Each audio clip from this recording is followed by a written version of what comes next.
Donc, la ferme d'innovation de recherche des Bouviers est située à Moron, en Bretagne.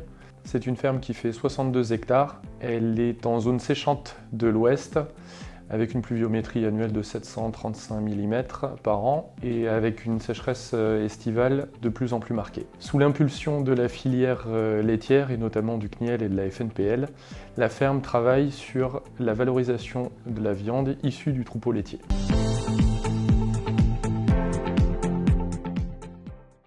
Les travaux conduits sur la ferme visent à comparer les différents croisements qui peut exister, donc lait-viande, sur une production de viande rouge, qui permettent de concilier enjeux sociétaux, coûts de production et attentes des filières. Le tout en maximisant la part d'herbe dans la ration et de pâturage sur la vie de l'animal.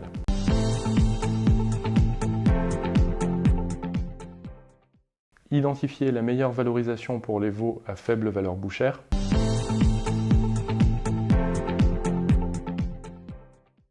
Objectiver l'engraissement des vaches laitières de réforme pour finalement structurer une filière porteuse de valeur de la production à la commercialisation.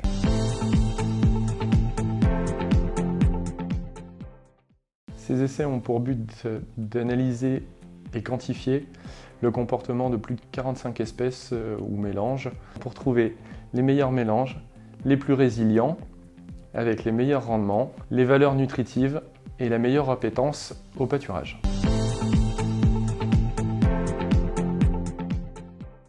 Créer des itinéraires de production de viande bovine répondant aux besoins en carcasses légères et bien finies, jeunes et à partir des veaux issus du troupeau laitier, tel que c'est fait à Moron, il est nécessaire d'objectiver la finition des animaux. Le pilotage fin de la finition en élevage passera par des mesures en vif du gras. Pour ce faire, des travaux exploratoires sur la mesure du gras de couverture et des gras inter- et intramusculaires par l'échographie sont en cours sur la ferme du Cirbif.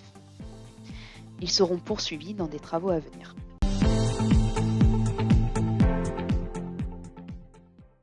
Mitapli est un projet collaboratif conduit par l'Institut d'élevage, INRAE et l'Institut Pascal. C'est un projet qui a débuté en 2017. C'est un projet CASDAR Recherche Technologique financé par le ministère de l'Agriculture et de l'Alimentation. L'importance technico-économique du gras est majeure dans la filière viande bovine, tant pour l'éleveur qui est rémunéré en fonction de l'état d'engraissement de carcasse, que pour l'abatteur qui cherche à obtenir le meilleur rendement des coûts de ces carcasses et qui va les orienter en fonction des circuits de commercialisation les plus adaptés, ou pour le consommateur qui recherche une viande goûteuse mais peu grasse.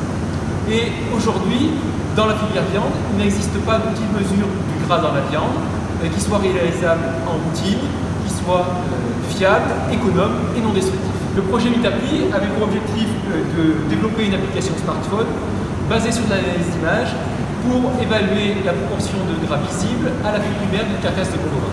L'application Mitapli est basée sur de l'analyse d'images réalisée de façon entièrement automatique par un réseau de neurones artificiels qui ont été préalablement entraînés. Le réseau de neurones va reconnaître tout d'abord la côte, puis la noix d'entrecôte, et il va mesurer la quantité de gras intramusculaire ou de persillé dans la noix d'entrecôte et la quantité de gras total dans la côte. L'écran d'accueil de l'application va proposer de faire une nouvelle analyse. Il est alors possible de prendre une prise de vue de la côte. Le réseau de neurones va calculer deux résultats.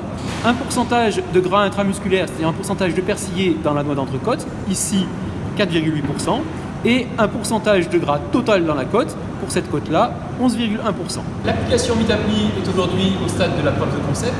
Les performances sont satisfaisantes avec des coefficients de corrélation qui sont de l'ordre de 0,7 ou 0,8 avec les mesures de référence. Mais le développement de cette application doit être encore poursuivi pour pouvoir être adapté à un fonctionnement en routine dans un contexte d'abattoir. Mais cet outil pourra être utilisé à l'avenir pour pouvoir faire du phénotypage massif, pour pouvoir sélectionner les animaux de demain, ou pour pouvoir trier les carcasses et les orienter au mieux en fonction des différents débouchés commerciaux.